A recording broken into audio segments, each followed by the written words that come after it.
Programme breaking barriers में मैं हूँ आपकी होस्ट आलिया। आप सबको अपने प्रोग्राम में वेलकम कर रही हूँ। इस वक्त दुनिया में एक बड़ा क्राइसिस हमारे सामने है। हमास और इजराइल के बीच जो क्राइसिस है वो कहाँ तक पहुंचा, उसके ऊपर आज बात करने के लिए हमारे साथ मौजूद हैं बैरिस्टर हामिद बाशानी साहब। बैरिस्टर साहब, thank you so much for joining my show. आपका शुक्रिया जी, थैंक यू। अब जैसा कि आपने देखा कि अभी तक ये मामला यहाँ तक पहुंचा कि इजराइल के 600 से ज्यादा लोग इसमें कत्ल हो चुके हैं, मारे जा चुके हैं, और जो यूएनएससी उसकी तरफ से एक इजलास बुलाया गया इसके ऊपर। जो हमास है उसका ये कहना है कि वो फलस्तीनियों के हकूक के लिए उसने ये हमला किया है। तो इतना बड़ा हमला अचानक होना, और क्या इसके पीछे कोई प्लानिंग हो सकती है, या ये उन्होंने फलस्तीनियों के हकूक के लिए अचानक से उनको ये याद आया कि वो ये हमला करेंगे, और इसी के साथ ये कि उसके जवाब में अब गजा पर भी हमला हुआ है, वहां पर भी लोग मारे जा रहे हैं। तो बैरिस्टर साहब, क्या ये जंग एक बड़ी जंग की तरफ भी जा सकती है? देखें जी, ये जंग क्या शक्ल इख्तियार करती है, ये अभी प्रिडिक्ट करना जो है वो कबल अज वक्त है, क्योंकि अभी चीज़ें जो हैं वो टेक ऑफ कर रही हैं। इसलिए उस पर तो कुछ कहने से ज़्यादा ये ज़रूरी है कि ये जानना ज़रूरी है कि ये हो क्या रहा है और ये अचानक जो है ये हुआ क्या है, ताकि उससे फिर लोगों की समझ में बात आए कि आगे क्या हो सकता है। अब ये जो एक्ट हुआ है इस वक्त, ये जाहिर है डेफिनेटली अनप्रिडिक्टेबल तो है ही है। अनप्रिडिक्टेबल इसलिए है कि दुनिया में जिन लोगों ने कोई पैलेस्टाइन इजराइल इशू पे नज़र रखी हुई थी या रखी हुई है, या जो लोग वर्ल्ड पॉलिटिक्स को करीबी तरीके से देखते हैं, उनके कहीं वहमो गमान में भी नहीं था कि ऑल ऑफ सडन जो है वो इस तरह का एक ड्रास्टिक किस्म का एक्शन शुरू हो जाएगा हमास की तरफ से, और उसके जवाब में इसराइल की तरफ से एक फुल स्केल वार जो है वो चल पड़ेगी, और उसके नतीजे में दोनों तरफ से इतनी लोग जो हैं वो शहीद होंगे या मारे जाएंगे या इमारतें तबाह होंगी, ये चीज़ें। तो ये अनप्रिडिक्टेबल मैं इसलिए भी कह रहा हूँ कि लेट अलोन दी जो लोग जिन्होंने नज़र रखी हुई है, लेकिन जिन लोगों का काम ही यही है, जिसमें कि इजरायली जो सीक्रेट सर्विसेज हैं और इंटेलिजेंस एजेंसीज हैं, जिनके बारे में ये मशहूर है कि गाजा में एक आदमी के साथ एक इंटेलिजेंस ऑफिसर तैनात है, और उसके अलावा जो जदीद टेक्नोलॉजी है लेटेस्ट, जिसमें ड्रोन से लेके तो सर्विलेंस के जो जदीद तरीन तरीके हैं वो इस्तेमाल किए जाते हैं। किस मकसद के लिए? ये देखने के लिए कि वहाँ हो क्या रहा है, यानी 24 आवर उसको मॉनिटर किया जा रहा है कि कहाँ पे कोई ग्रुप ऑफ पीपल जमा हो रहा है, या जो लोग इस वक्त हमास को लीड कर रहे हैं वो कहाँ हैं, क्या उनकी एक्टिविटी है। तो इसी बुनियाद पे जाहिर है जो कार्रवाइयाँ होती हैं उनको रोका जाता है या उनको इंटरप्ट किया जाता है। तो अनप्रिडिक्टेबल तो आम आदमी के लिए था ही था, लेकिन इवन इंटेलिजेंस एजेंसीज जो हैं वो भी उस वक्त तक इस बारे में कुछ नहीं कर सकी जब तक कि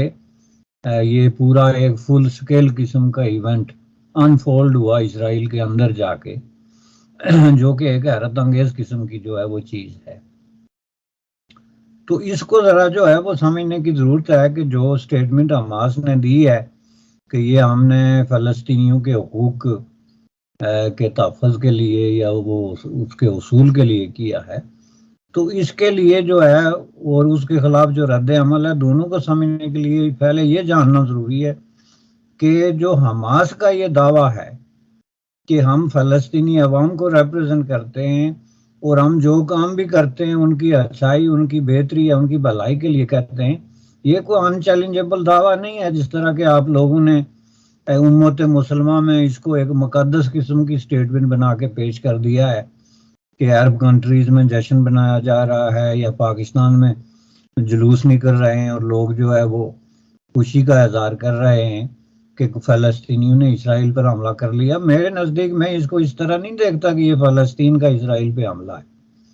मैं फ़लस्तीन और हमास को दो अलग अलग चीज़ें समझता हूँ, और उनको समझने के लिए मेरे पास इनफ ग्राउंड्स हैं। जो कि लीगल ग्राउंड्स हैं, एथिकल हैं और मॉरल हैं। और मैं नहीं समझता कि हमास जो है उसको ये हक पहुंचता है कि वो अपने आप को ये दावा करे कि वो फ़लस्तीनी अवाम को रिप्रेजेंट करती है। पहली बात तो ये है कि जो फ़लस्तीन है और जो पीपल ऑफ पैलेस्टाइन है उसकी तो एक बहुत ब्रॉडर किस्म की डेफिनेशन है, जिसमें वो गाजा में हैं या जो है वो बाहर के मुल्कों में जो मसलन अरब कंट्रीज में हैं, मिस्र में हैं, सीरिया में हैं, दीगर ममालिक में, यूरोप में, नॉर्थ अमेरिका में। तो ये एक वसी कम्युनिटी है जो एग्जाइल भी है, जिला वतन भी है, और वो मुख्तलिफ तरीकों से आप उनको डिफाइन करते हैं, जिनको फ़लस्तीनी कहते हैं। तो जो है वो महज एक गजा पे जो हुकूमत कायम है, जिसको इवन खुद फ़लस्तीनियन अथॉरिटी जिसको आप कहते हैं PA, वो भी मानने के लिए तैयार नहीं। वो अगर ये दावा करे कि हम फ़लस्तीनियों को जो है वो कर रहे हैं, रिप्रेजेंट कर रहे हैं और उनकी बिहाफ पे ये एक्शन कर रहे हैं,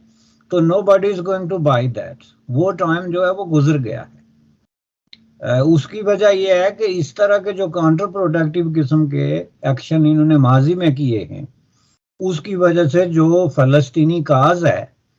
और उनकी जो जदोजहद है उसको नाकाबिले तलाफी नुकसान पहुंचा है। और यही वजह है कि फ़लस्तीन का इशू आज से 20 साल या 30 साल पहले जितना दुनिया में जिस बेचैनी से और जिस तरीके से उसको देखा जाता था और जितनी उसको सपोर्ट हासिल थी और जिस तरीके से उसको लोग जो है वो अपना काज समझते थे, वो अब सूरत नहीं रही है। तो उसमें किसका कसूर है? जाहिर है इस अरसे में फ़लस्तीनियों ने तो ऐसा कोई काम नहीं किया। इस अरसे में अगर किसी ने कोई काम किया तो वो एक तरफ तो वो जो हैं फ़लस्तीनियन अथॉरिटी, जो महमूद अब्बास जो कि रिप्रेजेंट कर रहे हैं फ़लस्तीनियन अथॉरिटी को, और दूसरी तरफ ये हैं जो गाजा में हमास के नाम पे, तो यही जिम्मेदार हैं इस चीज़ के कि वो जो है इसका जवाब दें कि फ़लस्तीनियन काज जो है वो रिवर्स क्यों हुआ इस अरसे में। उसका हम जो है फ़लस्तीनियन अथॉरिटी को और महमूद अब्बास वगैरह को, या जो अल-फतह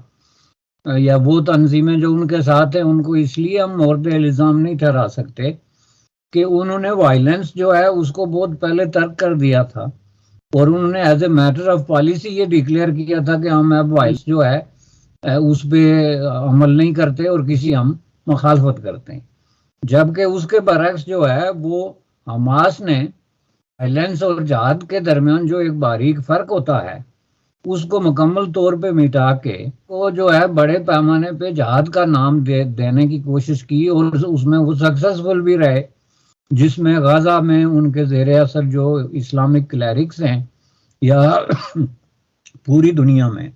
उम्मत मुसलमान के नाम पे इंक्लूडिंग पाकिस्तान जो इस तरह के फायर ब्रांड जहादिस्ट किस्म के क्लैरिक्स हैं, उन्होंने इसकी सपोर्ट की। अब इसमें सवाल 2-3 जो है जो लोगों को पता नहीं है, उसमें पहली बात यह है कि ये जो हमास है ये बुनियादी तौर पे इस्लामिक फंडामेंटलिस्ट ऑर्गेनाइजेशन है, जो बुनियादी तौर पे एक ऑफ शूट है मुस्लिम ब्रदरहुड का। और मुस्लिम ब्रदरहुड के बारे में आपको पता है कि एक ऐसी तंजीम है जिसके बारे में पूरी अरब दुनिया की एक हिस्ट्री है, जिसमें वाइस प्रोसिक्यूशन, इन फाइटिंग और ये सारी चीज़ें एसोसिएटेड हैं। और लार्जली ये ऑर्गेनाइजेशन जो है वो या अंडरग्राउंड रही है या बैन रही है या कालेदम रही है पूरी इस्लामी दुनिया में। और इस वक्त दुनिया इस चीज़ पे मुतफिक है कि इस्लामी दुनिया में जो इस्लामिज़म को इंट्रोड्यूस कराने के लिए और ये जहादिस्ट आंसर को इंट्रोड्यूस कराने के लिए और ये दहशत गर्दी फैलाने के लिए जिस तंजीम ने बुनियादी किरदार अदा किया वो ज़ाहिर है मुस्लिम ब्रदरहुड थी, जिसमें कि हुसैन अल-बना और इस तरह के उनके जो लीडर हैं कुतुबुद्दीन और इस तरह के, जिन्होंने इसमें बेसिक रोल किया, या पाकिस्तान में सैयद अबू अला मौदूदी और इस तरह के उलमा वगैरह जो हैं उनके साथ रहे हैं। तो ये उसका एक स्प्लिट समझ लें, एक जो है वो फैक्शन है जो 1987 के बाद इन्होंने ताकत के इस्तेमाल, जबर के ज़रिए, मैनिपुलेशन के ज़रिए, यासर अराफात की जो एक अरेंजमेंट थी इसराइल के साथ जो कि बहुत बड़ी अचीवमेंट थी, और मैं उसको कोई यासर अराफात या पीएलओ की अचीवमेंट नहीं कहता, बल्कि मैं उसको पूरी दुनिया की अमन की कामयाबी हूँ। जो ओस्लो अकॉर्ड हुआ था जो कि एक बहुत बड़ा ही तवील कुर्बानियों के बाद और जदोजहद के बाद और कॉन्फ्लिक्ट के बाद जाके वो हुआ था, जिसमें बेसिक प्रिंसिपल तय हो गए थे। इजराइल वर्सेस पैलेस्टाइन इशू क्या है और इसको हल करने की गाइडलाइन क्या है, और दोनों कुफ्तों ने यासर अराफात की क़यादत में उस अकॉर्ड पे साइन किए। इन्होंने सबसे पहले अटैक जो है उस अकॉर्ड पे किया,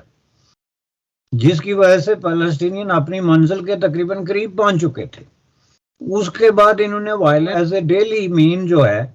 वो इस्तेमाल करके पूरे पीस प्रोसेस को फाइनली डीरेल कर दिया, और फलस्तीनियों को ये बताते रहे कि हम जो है आपकी आज़ादी की लड़ाई लड़ रहे हैं और आप आज नहीं तो कल जो है वो आज़ाद हो जाएंगे। लेकिन इस अरसे में कहाँ 87 और कहाँ 2023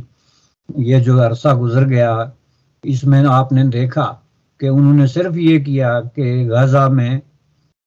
जो उनको पैसे मिल रहे हैं इंटरनेशनल कम्युनिटी की तरफ से, अरब कंट्रीज़ की तरफ से, यूरोप की तरफ से, और फ़लस्तीन की इमदाद के नाम पर इवन मुख्तलिफ यूनाइटेड नेशन वगैरह की तरफ से, वो उसकी बुनियाद पे करप्शन करके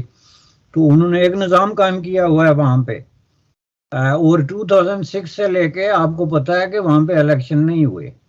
2006 और ये 23 है। तो आप जो है वो 15-20 साल में ये नहीं कह सकते कि जी आप अभी तक रिप्रेजेंटेटिव हैं, ना आपने इलेक्शन कराए, ना अवाम का मैंडेट लिया, ना किसी तरह के किसी कंसल्टिंग प्रोसेस का हिस्सा बने, लेकिन आप फ़लस्तीनियों को रिप्रेजेंट कर रहे हैं और उनके बिहाफ पे आप इसराइल पे रॉकेट फेंकें। पहली बात ये। तो इसलिए मैं ये कहता हूँ कि उनको ये राइट नहीं पहुँचता है कि वो फ़लस्तीनियों को के नाम पे जो है वो वायलेंस करके तो मजीद फ़लस्तीनियों को मरवाएं, नंबर एक। नंबर दो, जो डिस्पैरिटी है, इसराइल एज ए स्ट्रांग किस्म की फौज और स्ट्रांग किस्म की जदीद टेक्नोलॉजी की हामिल जो है एक मुनज़्ज़म मिलिट्री के को चैलेंज करने के लिए जिस किस्म की तैयारी, जिस किस्म के हथियारों, जिस किस्म की फौज और ताकत की ज़रूरत होती है वो आपके पास नहीं है। तो आप बार बार जो है वो इस तरह के इमैच्योर किस्म के एडवेंचर में जाके तो फ़लस्तीनी अवाम के जो मामलात हैं उनको पहले से मजीद जो है वो बगाड़ की तरफ लेके इस तरीके से जा रहे हैं कि 20-30 साल पहले दुनिया जो है वो 2 स्टेट सोल्यूशन पे तैयार थी और वो इसको जस्टिफाइबल समझते थे कि इसराइल जो है वो फ़लस्तीनियों को अपना अलग रियासत कायम करने का हक दे, वरना हमारे इसराइल के साथ ताल्लुकात नहीं हो सकते। आज वो मुतालबा नहीं है। आज मुतालबा ये है कि इसराइल जो कर रहा है बिल्कुल ठीक कर रहा है और हम उसके साथ हैं। ये स्टेटमेंट आप हर दूसरी कुव्वत से आप सुनेंगे, इंक्लूडिंग आप ये देखें ये यूरोप में जो अमेरिका, रशिया और यूरोपियन यूनियन और यूनाइटेड नेशन के हवाले से जो फ़लस्तीन के हवाले से ग्रुप है, उसने भी बिल्कुल जो है वो ये पोस्चर इख्तियार किया है। दूसरी तरफ जो है यूनाइटेड स्टेट ऑफ अमेरिका ने, यूरोप ने हमास को एक दहशतगर्द तंजीम करार दिया ऑफिशियली, और ये उसके बावजूद दावा करते हैं कि हम फ़लस्तीनी अवाम को रिप्रेजेंट कर रहे हैं। इसमें हमारा प्रॉब्लम ये है कि इसके पीछे जो है वो इस्लामिक क्लैरिकिज्म जो है उसकी रूह बोलती है कि चूंकि जी ये अमेरिका ने और ये मगरब ने जो है इसको दहशतगर्द करार दिया इसलिए ये दहशतगर्द नहीं हो सकती, जो कि बहुत ही इमैच्योर किस्म की इग्नोर्ड किस्म की एक तरह की इग्नोरेंस की एक जो है एग्जांपल आप पेश कर सकते हैं। तो ये इस तरह का आप एडवेंचर रातों रात कर रहे हैं, मांगे तांगे के रॉकेट्स पे और बैलून्स पे और पता नहीं किस किस चीज़ पे एक इतनी बड़ी मुनज़्ज़म फोर्स के खिलाफ। तो आप क्या समझते हैं कि जवाब में जो है वो आप पे फूल तो नहीं बरसा सकते ना। वो एक मिलिट्री है तो उसने अपना वतन तो डिफेंड करना है, वो किसी कीमत पे भी जाएंगे, वो करेंगे। तो जवाब में जो डिस्ट्रक्शन आपको नजर आ रहा है, वो जो टावर्स गिर रहे हैं 18-18 मंजिला और जो लोग मर रहे हैं और जो मौत और डिस्ट्रक्शन वो आपके सामने है। उसके बाद सवाल ये पैदा होता है कि एक ऐसे क्रिटिकल टाइम पे जब अरब कंट्रीज इसराइल के साथ जो है वो एक तरह का समझौता कर रहे हैं, एक पीस प्रोसेस से गुजर रहे हैं, तो उसमें हर बंदे को पता है कि उसमें सबसे बड़ा जो है वो स्टेक होल्डर इस वक्त जो है वो ईरान है उस खित्ते में, जो ये समझ रहा है कि ये सारी अरेंजमेंट जो है हमारे खिलाफ हो रही है। तो हमास का ईरान के साथ क्या ताल्लुक है और उनके साथ क्या अरेंजमेंट है और वो किस हद तक उनकी हर हवाले से फाइनेंशियल, पॉलिटिकल, इवन मिलिटरीली जो सपोर्ट उनकी कर रहे हैं वो भी सबके सामने है। तो इन चीजों को सामने रखते हुए जी आप मैं इसको आपसे जी रही थी कि क्या ये जो एकदम से ऐसा हमला होना और इस तरीके से होना कि उनके जो हमास के दहशतगर्द हैं उनका हो जाना और गलियों और सड़कों पर उनको मारना, तो क्या इसके पीछे ये तो नहीं है कि ये जो सऊदी अरेबिया उसको रिकग्नाइज करने वाला था, बातें हो रही थी कि अरब कंट्रीज और इजराइल में डील हो जाएगी कोई, उसको सबोटाज करने के लिए या उसको खत्म करने के लिए ये किया, ऐसा भी हो सकता है? नहीं जी, डेफिनेटली ये सबसे बड़ा फैक्टर इसमें यही है। ये जो सेंस ऑफ अर्जेंसी आपको नजर आ रहा है वो क्या है कि जो वहाँ की जो लीडरशिप है उसने ये कहा कि ये हमारे पास आखिरी मौका है कि अगर हम जो है वो इस पीस प्रोसेस को जो हो रहा है अरबों और इसराइल के दरमियान इसको डीरेल नहीं करते तो जाहिर है कि हमारा काज जो है वो फॉर एवर डिसअपीयर हो रहा है। इस चीज का उनको एहसास हुआ और ये डिसअपीयर होने में अरबों का कोई कसूर नहीं है। अरबों को जो है वो किसी सूरत में वो अपने लोगों की कीमत पर किसी एक दहशतगर्द तंजीम को या इस्लामिक फंडामेंटलिस्ट या even simply Islamist organisation Hamas type जो है फलस्तीन के नाम पे उसको सपोर्ट करने की कोई जरूरत नहीं है। फलस्तीन के हवाले से वहां पे 18 तंजीमें हैं, उसमें पीएलओ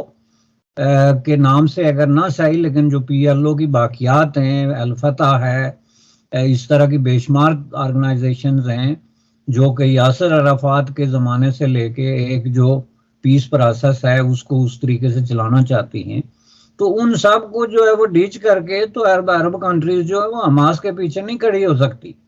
तो इसलिए हमास जो है वो बुनियादी तौर पे एक खास मुल्क की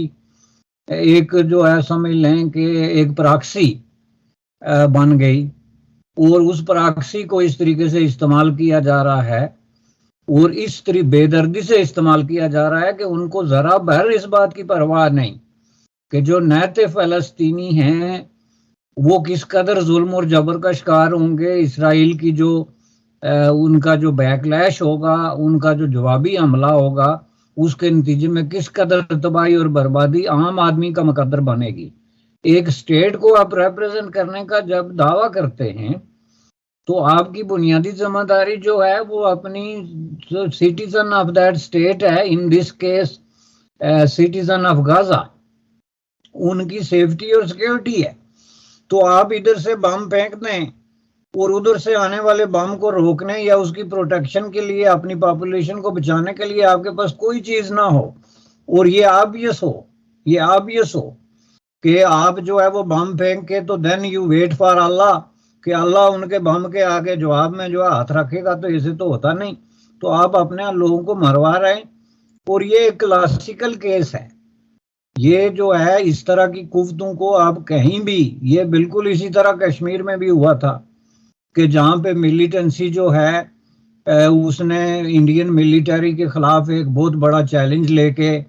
तो मांगी तांगी गन लेके तो मांगी तांगी क्लाशनी कोफे को लेके तो 2-4 फायरिंग करके तो उन्होंने ये समझ लिया था कि हमने पता नहीं कितना बड़ा मार्का मार लिया है। लेकिन जब मिलिट्री की तरफ से उसका जवाब आया और जिस तरीके से वहां पे रिप्रेशन हुआ और जिस तरीके से वहां पे खून खराबा और तसादम की शक्ल में जो कत्ल वारतगरी हुई वो सब लोगों के सामने है। अब ये किसी तंजीम को ये हक नहीं पहुंचता कि वो एक पॉपुलेशन को खुद ब खुद रिप्रेजेंट करना शुरू हो जाए बगैर किसी डेमोक्रेटिक प्रोसेस या कंसल्टिंग के, और उसके बाद उनके नाम पे वायलेंस की इस हद तक चली जाए कि बड़ी बड़ी मुनाज़म किस्म की मिलिटरीज को और फोर्सेस को जो है वो चैलेंज करे, प्रोवोक करे और उनको मजबूर करे कि वो आपकी पॉपुलेशन पे बमिंग करें। आप अगर जो है इस तरह की बमिंग रॉकेटिंग करके तो 500 इजरायली जो है उसको मार सकते हैं, उनकी इमारतें तबाह कर सकते हैं या उनके शहरियों को इस तरीके से अगवा करके उनके हाथ बांध के उनकी परेड करा सकते हैं, तो आप क्या समझते हैं कि इसराइल के पास अगर कोई ताकत है तो वो यूज नहीं करेगा? और क्या आपको इसराइल इस बात पे कोई शक है कि इसराइल के पास कोई ताकत है या नहीं है? तो ये इस तरह के लोग जो आपको रिप्रेजेंट करेंगे, इसीलिए कहते हैं ना कि ऐसे दोस्तों की मौजूदगी में आपको दुश्मन की जरूरत होती ही नहीं है। ये जो गाजा के फलस्तीनी हैं, उनकी आजादी का सबसे बड़ा दुश्मन तो खुद हमास और पैलेस्टीनियन जहाद और ये इस तरह के जो आउटफिट हैं, जो इस्लामिक फंडामेंटलिस्ट हैं, जो पहले ही जो है आजादियों के खिलाफ हैं। वो औरतों को पर्दे में डालने, तालिबान की तरह उनकी फ्रीडम को रिस्ट्रिक्ट करने, बच्चों की तालीम, हर चीज पे उनका तर्ज अमल एग्जैक्टली वही है जो तालिबान का है अफगानिस्तान के अंदर। तो आजादियां तो उन्होंने खुद छीनी हुई हैं फलस्तीनियों की, तो उनके नाम पे वो इसराइल को दावत दें, ये दावत इस तरह की कि मौत की बांटने की दावत, और उसमें मांगे तांगे कि आप जनाब राकेट फेंकें। पहली बात यह है कि क्या गाजा के अंदर कोई असला साज फैक्ट्रियां हैं जिसमें इस तरह के मीजल और जदीद टेक्नोलॉजी के रॉकेट और ये चीजें बनती हैं? ये चीजें कहाँ से आती हैं? ये कोई यूरोपियन यूनियन या अमेरिका तो उनको नहीं दे रहा है, या रूस। तो ये जहां से आती हैं उस मुल्क के वहां पे मफादात हूँ, अगर वो ईरान है या वो लेबनान है या कोई भी मुल्क है, और उसकी बुनियाद पे आप अपने लोगों को इस तरह मरवाएं, हाथ पांव बांध के उनके नहते करके उनको आप ऐसी फोर्स के सामने फेंक दें और कहें कि हम मजलूम हैं और दुनिया हमारी हमायत करे, तो मैं समझता हूं कि दुनिया ऐसे नहीं करेगी। ये बहुत बड़ी गलत स्ट्रेटेजी है, उनको अपनी स्ट्रेटेजी को रिकंसिडर करना पड़ेगा। बैशर साहब, आखिरी सवाल आप चाहूंगी कि इसमें एक तो खबर ये है कि प्रेसिडेंट जो बाइडेन की तरफ से उनको इजराइल को एक कहा गया है कि हम हाजिर हैं, जिस तरीके से हम मदद चाहिए आपको, हम मदद आप तक पहुंचाएंगे। तो क्या वो अपनी फौज भी भेज सकते हैं या वो सिर्फ हथियार देंगे? और जो इजराइल है उसने इंडिया का शुक्रिया अदा किया, उन्होंने थैंक यू कहा इंडिया को कि इंडिया की तरफ से लोगों ने कहा कि वो वॉलंटियर करेंगे हमारे लिए, लेकिन हम अपनी फाइट खुद लड़ेंगे, हमें किसी की वो नहीं चाहिए, हमें सिर्फ मॉरल सपोर्ट चाहिए। तो क्या आप समझते हैं कि क्योंकि इंडिया के भी बहुत ही गहरे ताल्लुकात है, तो इंडिया भी क्या अपनी ट्रूप्स भेज सकता है या हथियार कर सकता है या सिर्फ मॉरल सपोर्ट तक रहेगा? इस पे प्लीज कुछ कहिए, बताइए। नहीं देखें जी, वो इसराइल को ट्रूप्स वगैरह की कोई जरूरत नहीं है। जाहिर है इसराइल एक बहुत बड़ी मिलिट्री फोर्स है, एक जदीद मॉडर्न टेक्नोलॉजी पे चलने वाली। वो बेचारे फलस्तीनी नेते जो हैं उनके लिए उनको कोई ज़रूरत नहीं कहीं बाहर से किसी वॉलंटियर की, ना अमेरिकी फौज की ज़रूरत है उनको, और ज़ाहिर है ना इंडिया की या किसी भी और की। लेकिन आज तक फ़लस्तीन का अगर काज जिंदा था और जिंदा है तो उनके साथ किसी को हमदर्दी है, तो उसकी वजह क्या है कि जब इस तरह के कोई वाक़यात होते थे तो उनको इंटरनेशनल फोरम पे सपोर्ट मिलती थी मुल्कों की। आप ये देखें कि India one of the top country जिसने continuously for half century 50 years non stop unconditional जो है पैलेस्टीनियन पीपल उनकी खुल के जो है वो सपोर्ट की। तो वो क्यों थी सपोर्ट? क्या वो उस वक्त फलस्तीनी जो है वो इंडिया के रिश्तेदार थे तो अब कोई तलाक हो गई है, वो रिश्ता खत्म हो गया? That's not the case. Case ये था कि उस वक्त जो पैलेस्टीनियन लीडरशिप थी वो सेंसेबल थी, वो इस्लामिक फंडामेंटलिस्ट नहीं थे, हेट मोंगर्स नहीं थे, इजरायली अवाम के दुश्मन नहीं थे, या इसराइल के महज इसलिए दुश्मन नहीं थे कि ये यहूदी हैं, बल्कि वो अपना एक जस्टिफाइएबल काज, एक जस्टिफाइएबल लैंग्वेज में पेश करते थे कि हम जो है एक काम है और हमारी ये हिस्ट्री है और हमारे ये मुतालबात हैं। तो दुनिया जो है जब ऐसा कोई वाकया होता था, ताकत का इस्तेमाल होता था। यूनाइटेड नेशन में सबसे ज्यादा करारदादें आज तक जिस मुल्क के खिलाफ पास हुई हैं वो इसराइल है। तो अब जाए ना जाके करारदाद पास करा के देखें। अभी जो यूनाइटेड स्टेट ऑफ अमेरिका ने कहा कि हम आपके पीछे खड़े हैं, कनाडा ने ये बयान दिया कि हम आपके पीछे खड़े हैं, जो यूरोपियन यूनियन ने दिया, इसका मतलब क्या है कि अब ये जो ड्रामा होता था यूनाइटेड नेशन में वो नहीं होगा। वहां पे कोई करारदाद जाके इमरजेंसी पास नहीं करेगा कि इसराइल को कहो कि जी रिस्ट्रेन करे या फौजें निकाले या हमला ना करे, चूंकि उन्होंने सिचुएशन ऐसी डाल दी कि उन्होंने इसराइल को डिफेंस में डाल दिया। और ये हर आदमी को नजर आ रहा है स्टोरी सामने देख के कि इसराइल इज डिफेंडिंग इटसेल्फ। तो ये कोई हमास से पूछे कि आप लोगों ने, किस हकीम ने जो है आप लोगों इस तरह कि आप भी उलट, दुनिया को देख रही है कि you are a teeny tiny community और इसराइल एक बड़ा दियो है जिसने आपका चारों तरफ से घेरा कर रखा है। तो आप रातों रात इस पूरी फजा को बदल के तो ये पैगाम देते हैं कि आप जो है वो बहुत बड़े जो है वो कोई मॉन्स्टर जिन्होंने इसराइल को डिफेंस में मजबूर कर दिया, और दुनिया इसराइल के इस राइट टू डिफेंड को मानना शुरू हो गई। अब इस तरीके से उन्होंने अपने आप को तो इंटरनेशनल कम्युनिटी से पहले ही होस्ट कर दिया। तो एवर ये मैं कह रहा हूं कि ये जो पैलेस्टीनियन काज था ये चलता ही इंटरनेशनल ओपिनियन पे था। आपने उसकी लैंडस्केप ही बदल के रख दी। और जब तक आप लोग जो है ये हमास टाइप कुफ्तों को अपने लीडर बनाते रहेंगे, वो फलस्तीन में हो, कश्मीर में हो, किसी भी कॉन्फ्लिक्ट के एरिए में, जब इस तरह के लोग आपको रिप्रेजेंट करना शुरू हो जाएंगे तो आप समझ लें कि आपने अपने डेथ वारंट जो हैं उन पे साइन कर दिए हैं, बात खत्म कर दी है, बात खत्म है। वो आपका काज कितना ही जस्टिफाइबल क्यों ना हो। ठीक, बैरिस्टर आकाश साहब, thank you so much for this in depth analysis. आपने बहुत ही एक वसी तनाजुर में इसका एनालिसिस किया। आपका बेहद शुक्रिया। दोबारा भी आपसे